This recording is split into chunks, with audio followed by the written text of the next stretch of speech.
It all started when I was 8 years old and we had just moved to Michigan. One night, my older brother and I were playing video games on our old PlayStation 1. In the middle of our session, I got a little bit thirsty and headed to the kitchen to get something to drink. When I was walking to the fridge, I noticed this odd, small shape in the woods outside, but I figured it was just a tree stump and thought nothing further of it. So I grabbed my drink and went back to play with my brother until bedtime. In the middle of the night, though, I woke up to the sound of crunching leaves. The little 8-year-old me was immediately scared. I remember my heart was pounding so fast.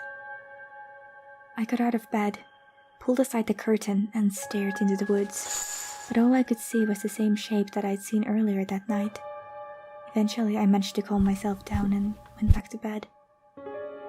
The next morning when I woke up, I thought that I'd probably just had a bad dream.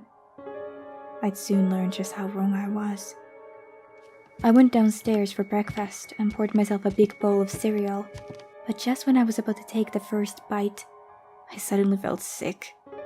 I could feel the hot puddle of drool in my mouth and my stomach twisted like it'd been tied into a knot. I rushed to the bathroom. When I threw up, all I could see were slimy and green things. I hadn't eaten anything bad. In fact, I had barely eaten the day before. There was nothing I could think of that could be causing me to retch like this. My mother walked in to help me clean up and then took me to see a doctor. The doctor ran a couple of tests on me, but the results showed nothing out of the ordinary. He told us to just wait a couple of more days and see if it would pass. Luckily, it did. The following few months were calm and free of any strange incidents. Then my cousin came over. We were playing on the trampoline in the backyard when I felt sick again. This time it was a bit different though. I didn't throw up. I just felt really sick and anxious. I went to my mother and told her that I wasn't feeling well, and she said that I probably just needed to eat something to feel better. Eventually my cousin went home, and the day was perfectly normal again, until I went to bed. I woke up in the middle of the night to the sound of crunching leaves. I looked towards the window, and what I saw made my stomach drop. It was a woman's figure. I couldn't move at all, and my chest and right arm were hurting so badly.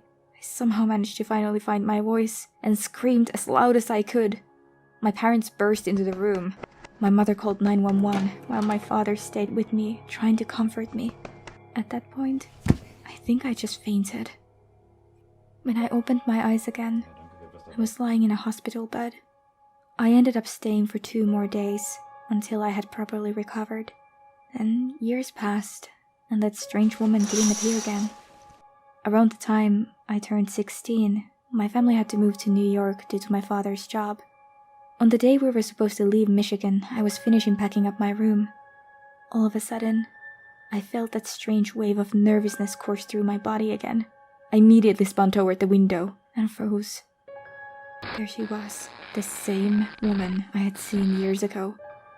She was standing there in a long torn-up dress in the very same spot and looking directly at me. Except, in the daylight, I could see her face better. She had no hair and was missing both eyes. Just like when I was 8, I couldn't breathe or move at all. I heard my mom calling my name, but I couldn't answer. Shortly after, she knocked on my door. As soon as she entered and saw me having a seizure on the floor, she screamed. Then, something really strange happened. When my father ran in, having heard my mother scream, she was looking out the window and said to him, "Don't call the cops. She just wants to play. Give her a chance." My mother stopped caring about me and kept repeating the same phrase over and over again. I thought she'd gone crazy. But by the time the police arrived at the house, she had stopped repeating the words and was like my usual mom again. I was rushed to the emergency room and got an MRI to see if I had brain damage or something. But they told me that my brain looked perfectly healthy. We moved, and I thought that that would be the end of all that. A few years later in New York, I had found a job at a local store.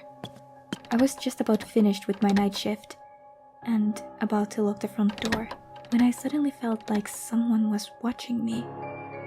I turned around and the woman with no eyes was standing right there. It had to be a nightmare. It just had to be. I passed out almost immediately. I didn't even have time to scream. When I woke up again, I could see flashing red and blue lights.